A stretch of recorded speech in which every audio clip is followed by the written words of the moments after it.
What's up, peeps and creeps? Welcome to the segment right here on Chill Play Cafe. I just had the pleasure of playing Wheel World, and yeah, that's the name. It's very simple. It's a game that just released on day one on Xbox Game Pass, and I figured, you know what, let me put out the first few minutes of the game and also have a little discussion about it for anybody that's wondering.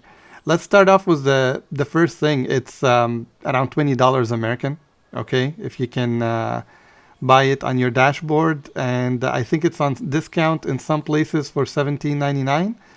For me, I get it for free because I have it on Game Pass. And of course, that's one of the reasons why I have Game Pass. But let's start off in the beginning and be very realistic here. This is not a game that is made for the Xbox Series X and PlayStation 5 to show their potential and their graphic powers and all the stuff that you sunk your money into on these systems. This is a game for someone to just kick back and play. Now, I'm going to talk about myself here because I think I'm in a different stage in my life that when I see games like this, I'm kind of rolling my eyes. I didn't pay that much money for my system to end up playing a game like this. Mind you, the game is good looking. It's good looking, okay.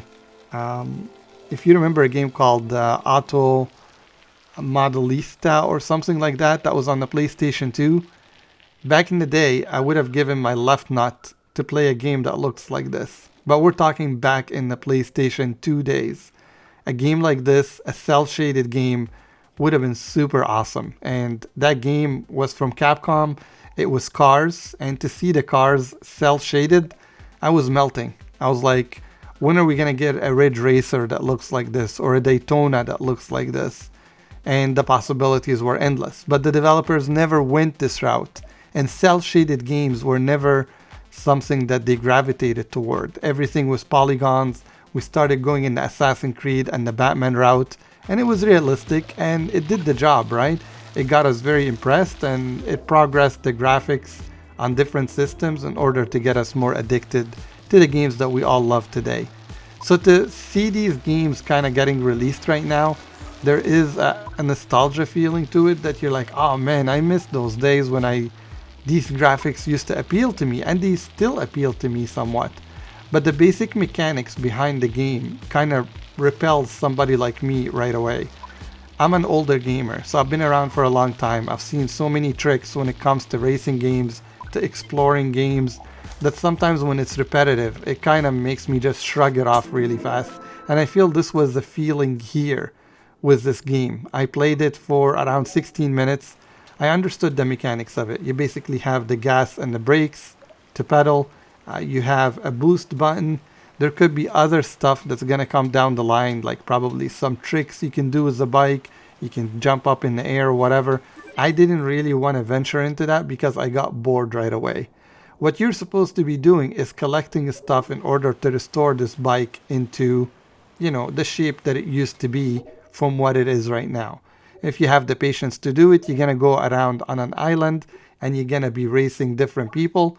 There is no cutscenes that gets you involved. They're just little dialogue that you're gonna have to sit there, click the A button to go through them and read them, and as you go through them, they kind of put you to sleep.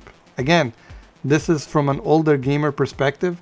There could be some gamers that like these type of games, but I have so many things to do in life besides sitting and reading a very simplistic game like this and enjoy it.